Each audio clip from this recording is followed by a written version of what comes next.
Join me, Anthony Beard, for off-the-cuff conversations with Dr. Paula Lewis. Hop in and buckle up as we take a ride through the world of school psychology. In each episode of Car Ride Conversations with Dr. Paula Lewis, the Modern School Psychologist, we dive deep into the challenges, triumphs, and evolving landscape of this critical field. From practical tips for educators and parents to insightful discussions on mental health and student well-being, no topic is off limits. Whether you're a school psychologist, a teacher, parent, or just curious about the field, our candid car ride chats will inform, inspire, and entertain you. So join us for a journey like no other as we explore the ins and outs of school psychology from the passenger seat. Don't miss an episode. Subscribe now to Car Ride Conversations with Dr. Paula Lewis, the Modern School Psychologist. You can find us on your favorite podcast platform.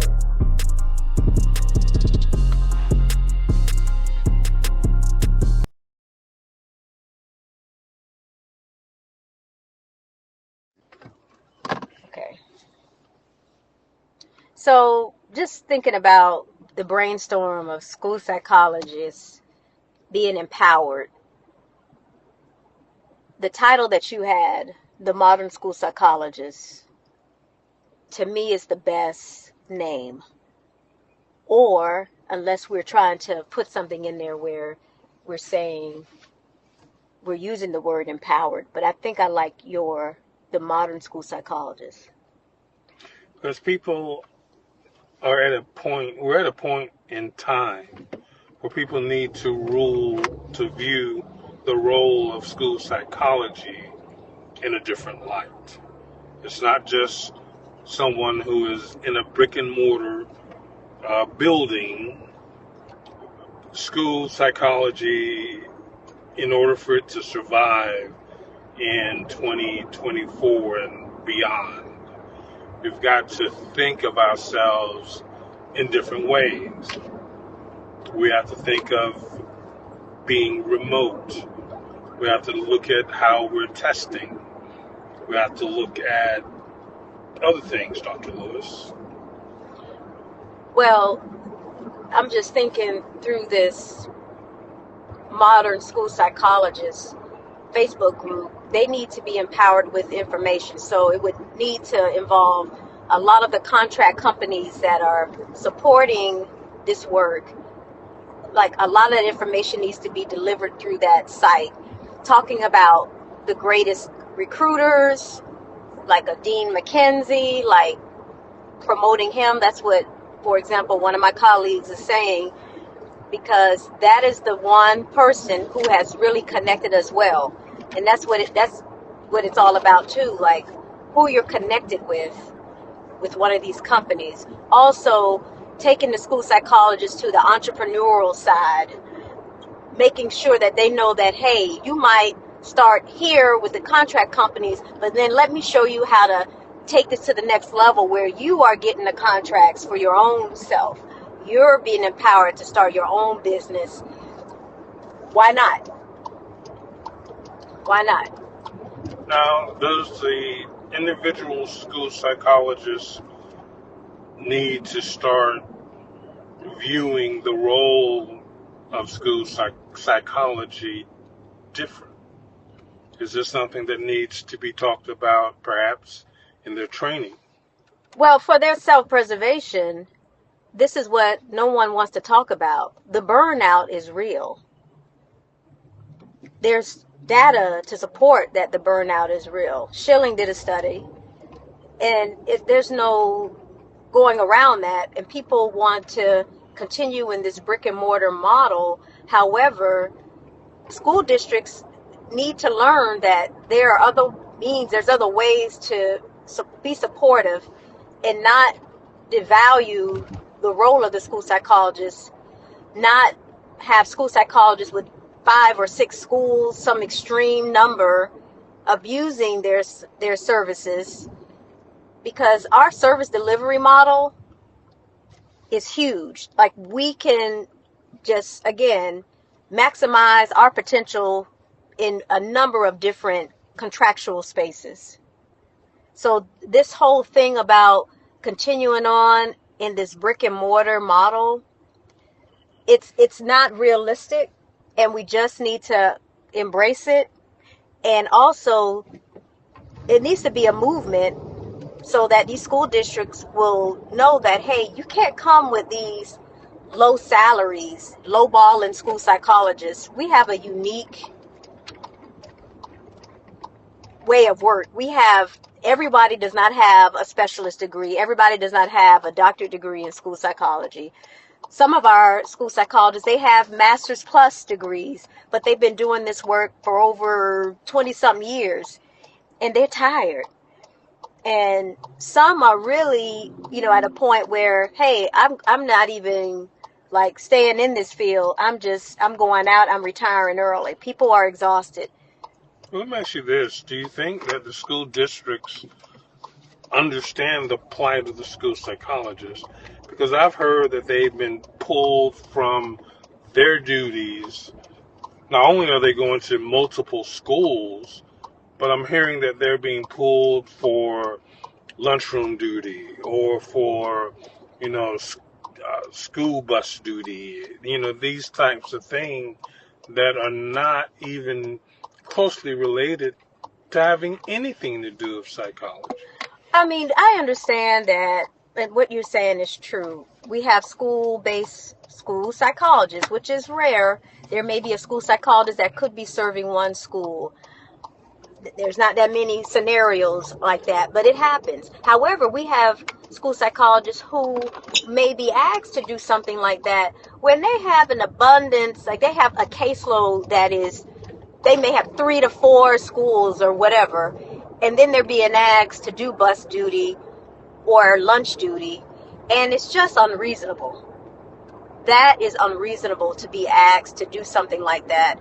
And that's why I'm saying that. That's, to me, like, our worth is devalued, and that takes away from time meeting our state timelines. These evaluation timelines are serious. Some states are 30 days, some are 60, and some they're not even school days.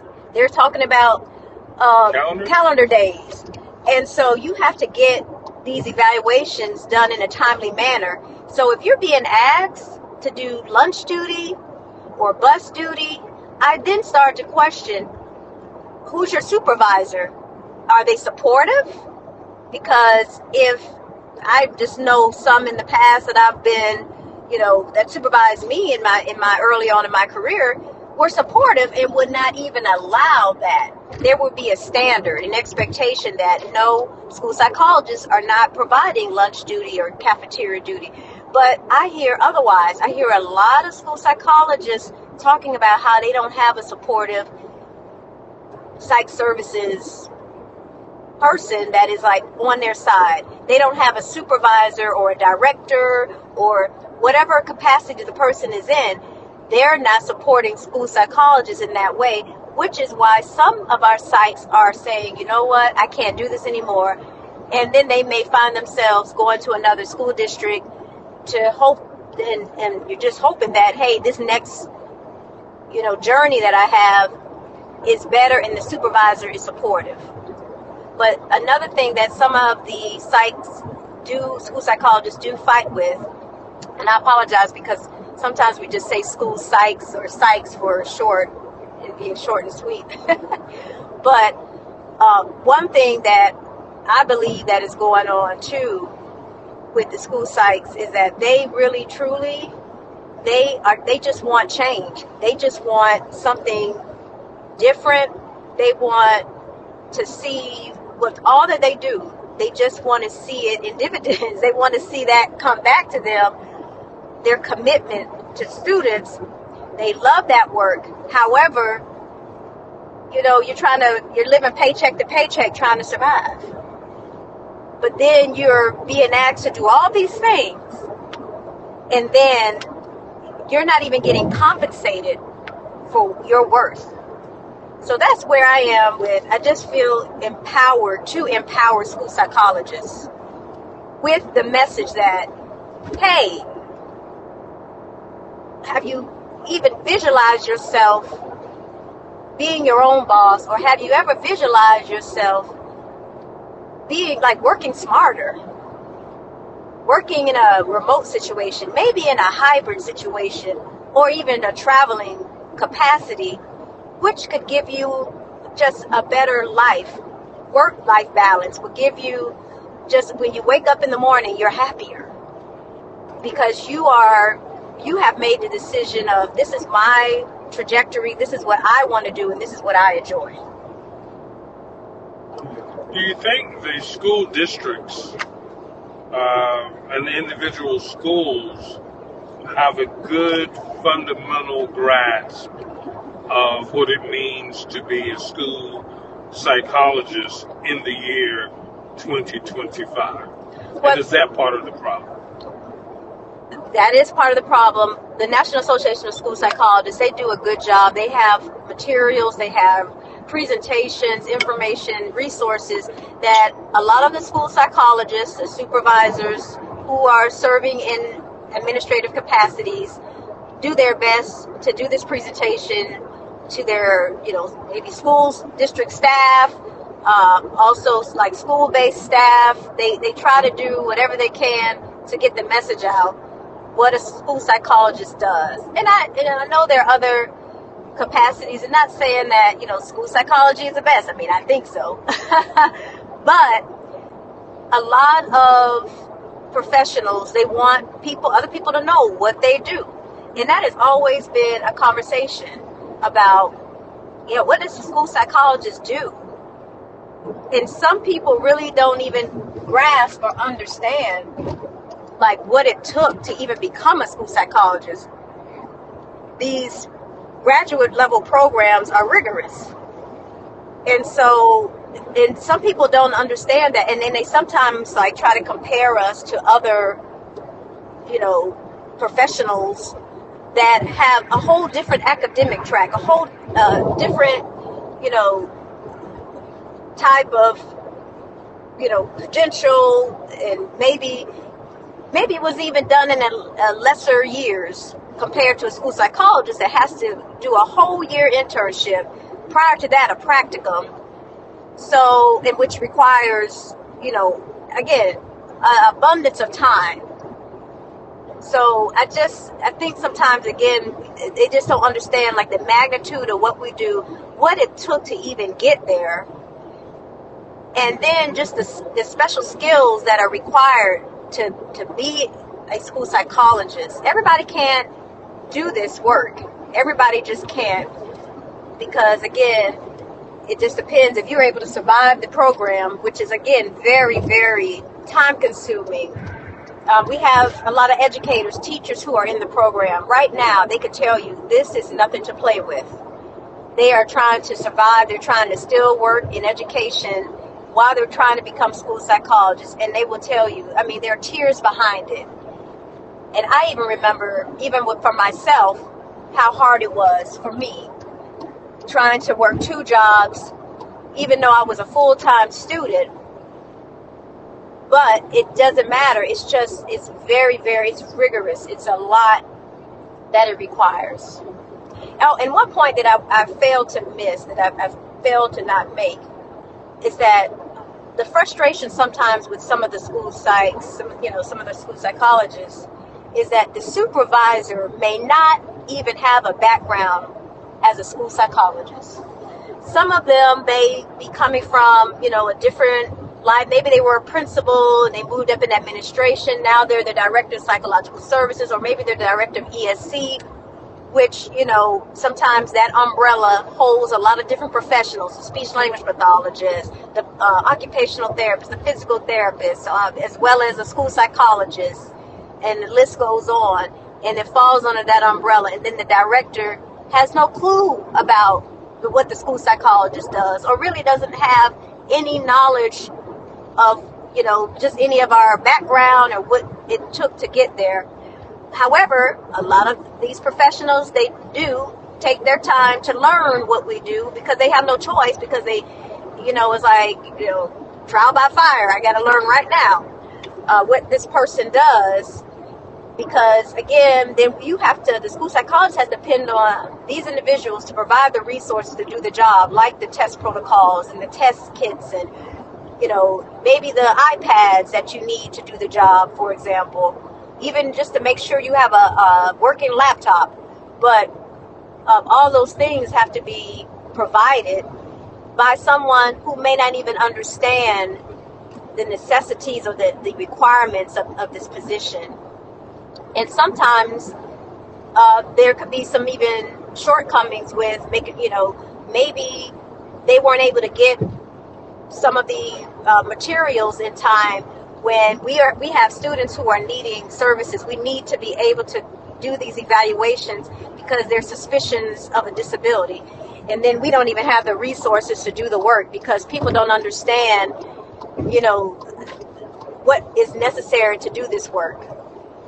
So if the school districts themselves and personnel that work in them, if they're not clear on the mission of school psychology, then when you get to the parent level, there has to be a huge chasm between what they should be doing for their child, advocating for their child, and what the school district offers.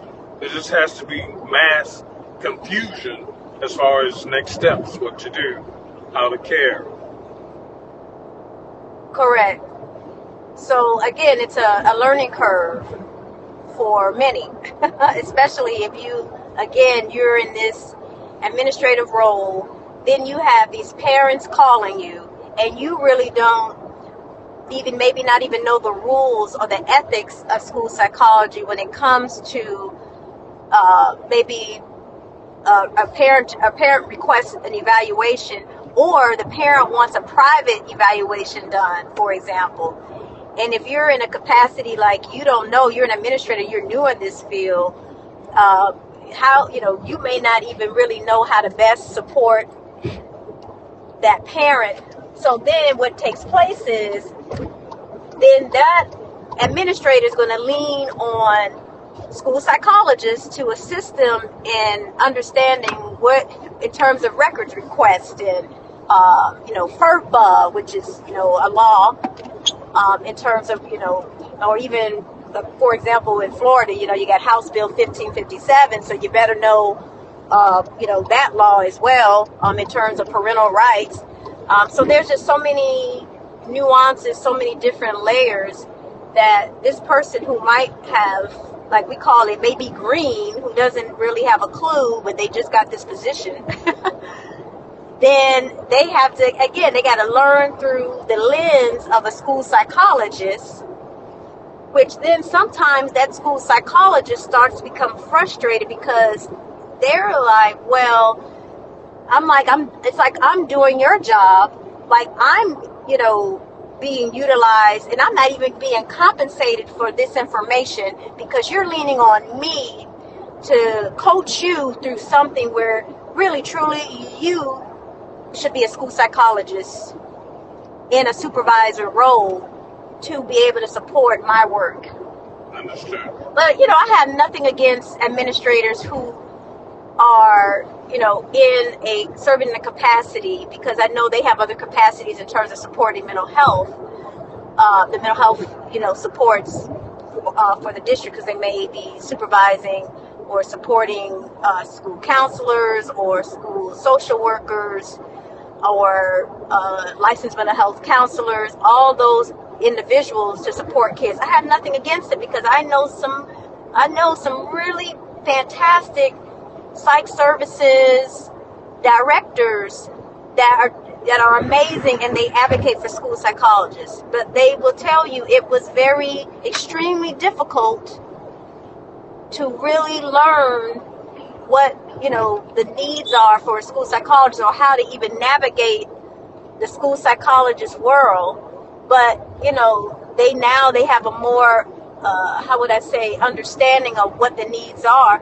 But really, truly, I mean, you can't lean on them to consult with. A school psychologist will be unable to consult with them regarding maybe the test protocol that was utilized for the student.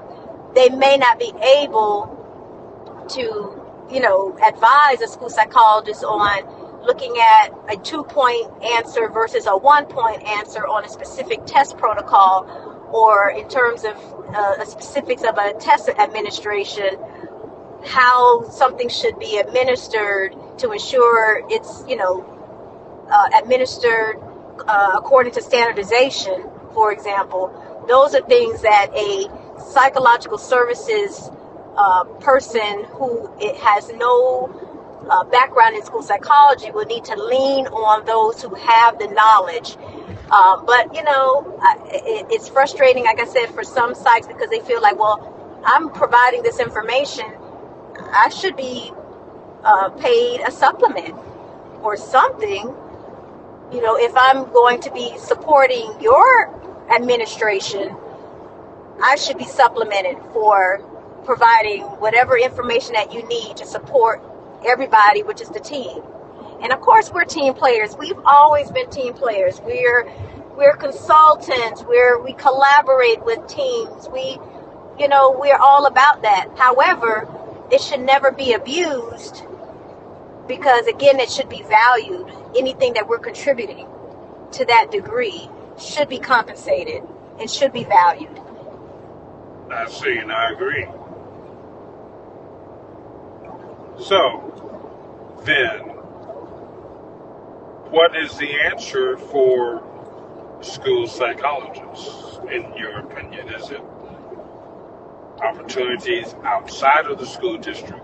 Is it transforming the current methods that are in place in school districts? What, Dr. Lewis, are the alternatives that you see that would benefit the school psychologists? And again, we're coming at a school psychologist point of view.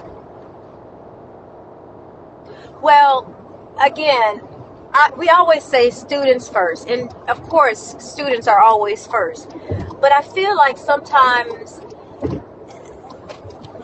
we have to be ready for students. We have to be available mentally, physically. We have a lot we have to contribute to schools, and to even supporting teachers and administrators and all these expectations. However, what about us?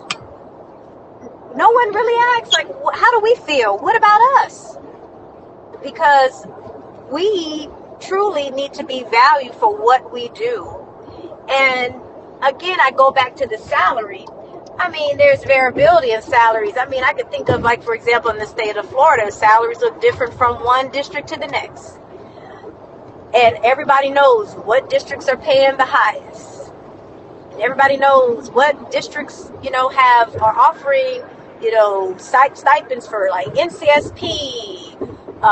They're offering stipends because maybe they have referendum money, for example. So then school psychologists are getting compensated well in many of these places. However, when we talk about, and again, that's the brick and mortar side, but I believe, and I'm telling you, I feel strongly that there are some people who want to put a lid over this information. They don't want it shared.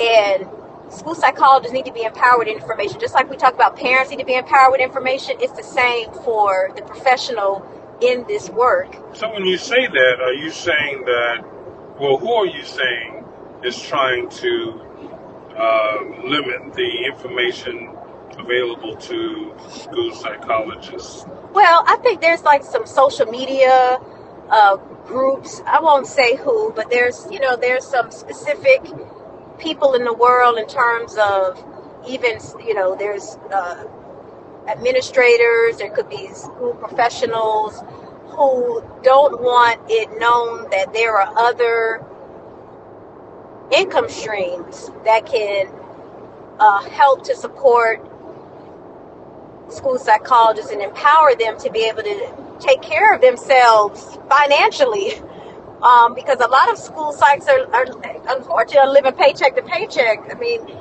I'm just thinking the economy is rising. It's not like things are getting better financially. In terms of economics, let's be mindful about this. So I just feel like there are individuals who may feel uncomfortable, may feel that this information doesn't need to get out, because again, then they are afraid that they already have a disparity, in terms of, we got this critical shortage, we don't have enough school psychologists as it is, and then you're going to like draw them out of these brick and mortar. But I'm not drawing them out of the brick and mortar, That's because what I want to move to, though. that's not what's happening. That's what I want to move to. So what alternatives are there out there for the individual school psychologist who is trying to make ends meet? Because on the real side, yes, you want to help the community, you want to save the children, but you got to eat, and you've got to have a roof over your head, and you can't work 2 and 3 jobs and perform at the level that is expected of you when your caseload is tripled and doubled at times. What alternatives are there out there for the individual school psychologist, and what are the school districts doing what is their attitude toward those alternatives? Well, the first one is remote. Remote work in school psychology provides flexibility where school psychologist has the ability to manage whatever they identify, the time that they want to commit. That could be, for example, they may decide they may want to work a 37.5-hour week with a school district. However, this specific job is arranged through a contract company. So, and then keep in mind, in terms of the salaries, it goes based on an hourly rate. So the hourly rates can be really good. I've seen them up to $99 an hour. You might start off, I've seen as the low, maybe $43, $44 an hour, up to $99 an hour. And so for a school psychologist, that is a game changer financially, because the next part of this is, and let me talk the average, because the average, someone in this contractual working remote could make really about $53 to $60 an hour, which to me is like more of the average of getting into a remote way of work. So for that, also we talk about work-life balance. Then this individual does not have to commute anywhere. They are able to develop a nice home office for them to work in and to do what they need to do without getting in their car, utilizing gas. It's economically, it's a no-brainer. It's a way that is smart to work today. And ensure that you're able to be up and ready with technology. Maybe you may have double screen, you may have a triple screen. Then you may have a docu-camera, and you may have, again, the resources to be able to perform an evaluation virtually and work with students all over the country. It gives you diversity. It gives you variety. And you might be someone that may need variety and may want to work with a different type of, maybe you're working in a different state that maybe has just a different way of how they do things in terms of the evaluation, maybe in terms of their IEP development, maybe in terms of how they write a report. You're learning their student information system, like you're being exposed to their technology and how they perform evaluations. So it's good, and it's also in terms of professional development. It's wonderful because you're learning something new. Then you have the hybrid way of work. So this individual may have created a situation where, or maybe the school district has, again, coordinated with a contractual company who will pay a school psychologist to support them in a hybrid model.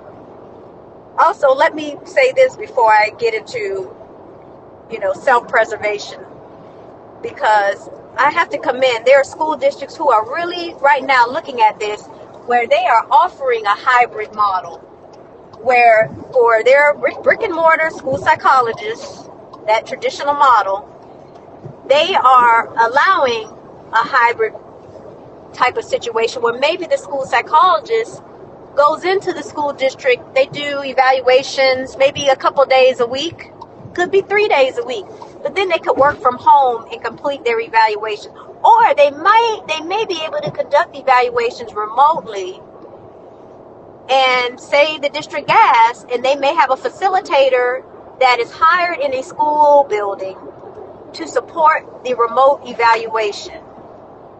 So again, I commend the school districts who are looking at this, giving school psychologists the freedom where maybe they don't need to come in on Friday. And maybe, again, they could work from home and be in the comfort of their space to complete evaluation reports, which saves the district thousands and thousands and maybe millions and millions of dollars, depending on how many years they've been doing this. But I doubt that many. I've been doing this forever and ever. And please let me know if there's anyone out there, a school district that is doing that. And I would want to know. But again, it's a unique way of work. So just going back to the hybrid model, school psychologist is hired by a contractor. Then, they are supporting that school, but they may at one point go into that building, conduct evaluations. They may be doing public school evaluations. They may even be doing private school evaluations. There's stuff that's another huge area. We're helping a school district with private school evaluations. So they may go in twice a week or whatever, go in brick and mortar, do the evaluations, come back home, then maybe doing some evaluations remotely, and then having time to score the test protocol, and then generate that report in the comfort of their home. Or they may have remote offices, which can be rented. There's some companies that do that sort of thing. Well, that's a business model I've seen with other areas where people are entrepreneurs and they may need a space to utilize to conduct some level work because they don't want maybe any of their audience or their the public coming to them at their home, for example. I have not seen that in the school psychology space yet. Only if you are maybe doing private practice, you may rent a space, which I've heard for private practice school psychologists, they rent a space to do their private evaluations because it's cheaper and it's economically, better, and it saves them money, so they can be able to, thrive and be successful. So that is very true. Now, let me go into the travel school psychology work. Now, again, this is another game changer because maybe you're an empty nester as a school psychologist, or maybe you're just single and you have the flexibility to travel. And there are sites that promote travel school psychology jobs, just like we see traveling nurses. It's the same as we have traveling school psychologists who are able to get some variety. They get exposed to different environments. Sometimes you have districts who are in rural situations who they really need services. They need students evaluated, and they are really having trouble finding a school psychologist in close proximity to support their needs. So for a travel school psychologist, they may be asked to, go out to For example, I've seen a lot of this, Anchorage, Alaska, go out there for 36 weeks to do evaluations, and then they get paid about $3,500 a week. And keep in mind, they get a stipend for housing that is tax-free. It's a game changer. And some school sites, they may just, for example, not trying to give anybody free advertisement, so I'm just going to say they'll find some short-term stays where they can live for these 36 weeks, and it's affordable. And then it gives them the flexibility to, one, you're exploring a new district, a new place, you're learning the culture of the area. It's amazing. And you get to know and run into new people, learn new people, especially like if you're sociable, you want to, again, be exposed to different things. And then maybe you want to, again, like I said, explore the area. But then in the meantime, you're learning another way of work in how a school district's culture is what is in place. And you may want to be exposed to, again, a variety of different workspace settings. And traveling school psychology may be for you. And it pays, I say dividends. It pays well. And I think the game changer for a lot of this contractual work, in which people don't want to talk about it, they don't want to mention it. But again, it's financially freeing where you're getting paid weekly. It's not the typical traditional model every 2 weeks. Now, it depends on the company. Some of the companies may have a different way of pay, but there are a lot of these contract companies, they're paying weekly, which will be a life change for you financially and for, I would say, for better financial health. And as I've spoken to some school psychs who have been freed by this information, and who are literally living this story, they will tell you, my life changed. I used to be stressed about money. I used to be living paycheck to paycheck. And now, today, I don't have that stress. I don't have that feeling anymore. I feel like I can make sure that my kids can go to college, and I don't have to be stressed about sending them to college. I have the means to be able to support my family because of this work. And I have better work-life balance. I'm not stressed. I don't have to deal with all the internal politics. All of those things I don't even worry about anymore, because I know I'm there to do a job, and then I'm there to be gone. I'm out. Maybe as a travel psychologist, I'm there 36 weeks, I'm gone. I don't have to deal with any of these politics. Even as a hybrid or a remote school psychologist, it eliminates a lot of being a part of whatever that culture could be. And some of these workspaces, some of these school district spaces have toxic work environments. So some of these psychologists are like, listen, I don't have to deal with any of this anymore. I am not stressed on dealing with the politics of what is going on within that brick and mortar building.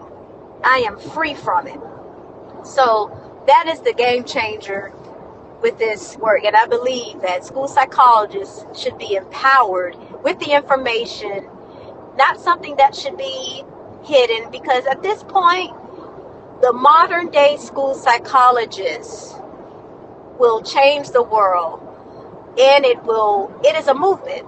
It is a movement that will change everything, how we do our work, and it will definitely wake people up to make some changes in the brick and mortar space to understand the value of the school psychologist. Because one day when they come to work, there may not be any because they will then at a certain point have to then realize, hey, we need to increase our salaries.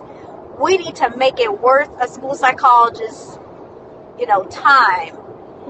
And And I'm not even just saying that for the school psychology space. There are other professions I won't mention today because this is about school psychologists that have some similar traits, and they're not valued professionals. But in the school psychology space, it will be a wake-up call one day, because school psychologists will thrive and be successful and can make a life change for themselves. And I am not going to keep this as a secret. School psychologists should be empowered with the information and choose to do whatever they want with that information. So, you bring us to an interesting point. What alternatives are there out there, and how would school psychologists go about the self-care of earning what they are worth? Well, I would always say do your research. Consult with people who are in the space, who are working as contractual workers. Always, talk to other people, share their experiences. There are even different social media groups who talk about telehealth services in the virtual school psychologist. There's resources there. If you go even on LinkedIn, for example, there's Indeed, there's so many, Vivian, which is a wonderful app that you can be able to identify these contractual school psychology jobs that will definitely be a way in to find out, what options are there in terms of, the work life, like, is it going to be remote? Will it be hybrid? Is it a traveling position? And I just believe that school psychologists need to explore all opportunities and not be afraid, not be fearful. Now, again, I think some people become hesitant because if you are contributing your time significantly to maybe you're part of a state pension plan,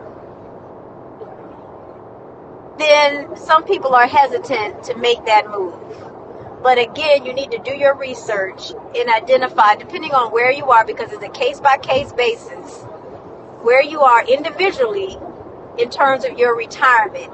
Now, if you have an investment plan, model that maybe your state has in place, then this definitely might be something you need to really think about pursuing, because you can continue to contribute to your retirement and be successful. But I say that to those who are in a pension plan. Do your research, call your state retirement system, and identify from, depending on how many years you've been in the system, where you are in terms of, your retirement, because it may be worth your while to venture out and to, again, look at even the entrepreneurial space in terms of opening up, doing your own thing, and gaining contracts on your own in the area of school psychology. I mean, there's so much work out there that you can benefit. And so you just got to do your research, empower yourself with information. But, this is why I'm speaking about it today.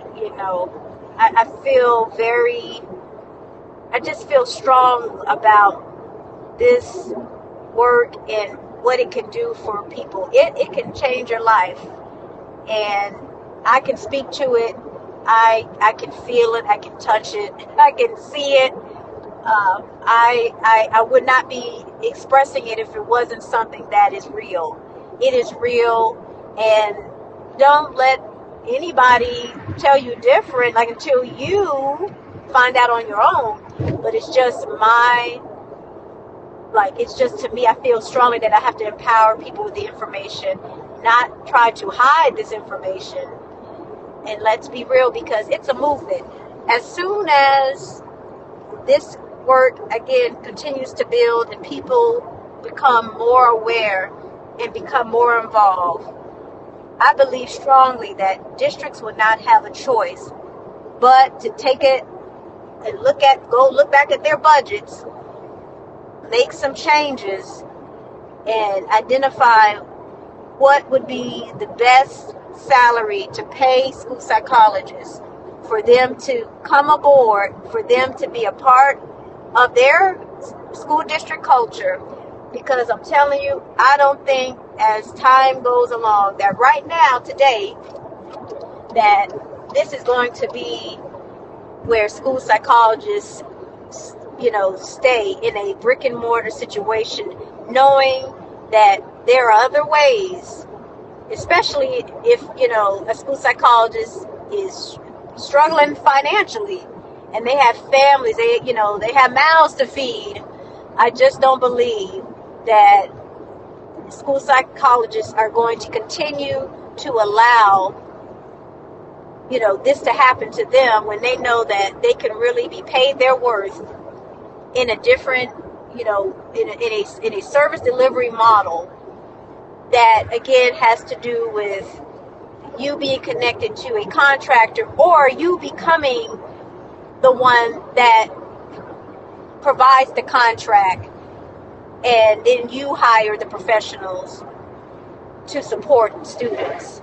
And I'm not just saying school psychologists. I mean, there are all other professionals, speech language pathology, nursing, you name it, just occupational therapy, even ESC teachers. I'm seeing so many different contract companies are supporting different areas of work. But the school psychologists, we're smart. And I'm not trying to be arrogant, but it was always a joke, in schools and saying, specifically in districts, that school psychologists are the smartest. And I do believe that. And of course you would. So, hey, we need to take all this, that we're smart, but we need to make it happen. And we need to, and the school districts need to wake up, and they need to make it happen for school psychologists. We got to remember that we got to support students. We got to do it to the best of our abilities. But again, you got to make sure that a school psychologist has work-life balance. That is feeling valued, and then we want to make sure that the workspace, that it's a supportive work environment. All those things will definitely increase you having school psychologists supporting students. But again, it always goes back to, I have to go back to the economics part of it. Let's talk about that hourly rate. When those hourly rates are increased and you show school psychologists that you value their work, they will come back home to the brick and mortar model. They will come back home. But right now, today, there's nothing wrong with being a contractor or doing any contractual work for a contract company, or you becoming the one that is, either the contractor or the contractee. It does not matter. Again, whatever works best for that individual, I feel very, very strongly that we should provide that information and support all ways of work, even though it's, again, we have that traditional model versus that contractual model. There's nothing wrong with either one. It's just called making a choice, having the ability to choose. Everybody should have the ability to choose what works best for them. And one way or the other should not be looked down upon. Dr. Lewis, it's 2024. Is this a watershed moment for the school psychologists? Absolutely. A school psychologist can make their own way. They have the power to do it. They may feel trapped in wherever they are, miserable, but they have to choose. what's best for them. And sky's the limit. They have the option. They have options to do it. They have options to choose a different way of work. They just have to take those first steps, because the modern school psychologist, or I could say the modern day school psychologist, thinks differently.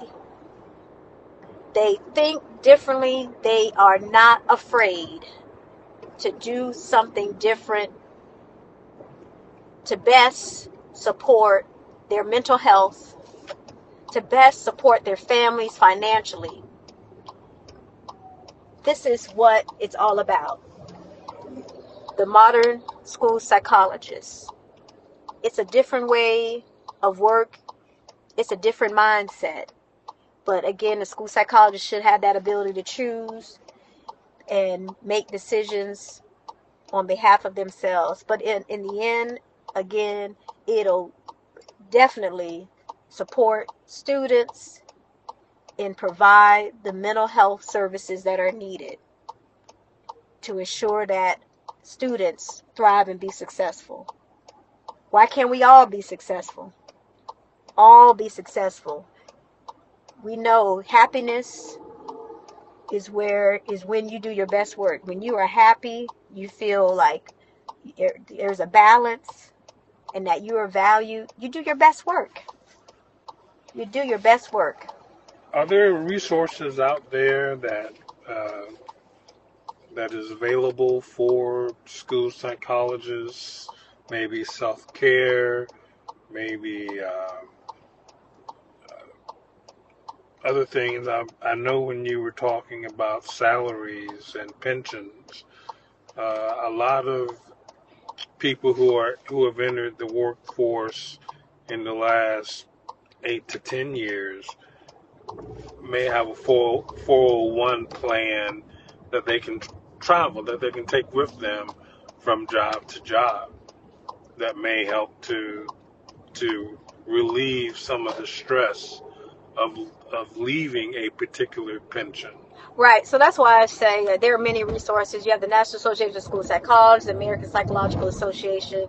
Again, there's research to support some of the data in terms of the school psychologists, burnout rates, all of those things. Like, there's definitely information. And in terms of looking at someone who has a 401k, 401ks typically, sometimes, yes, they can be transferable.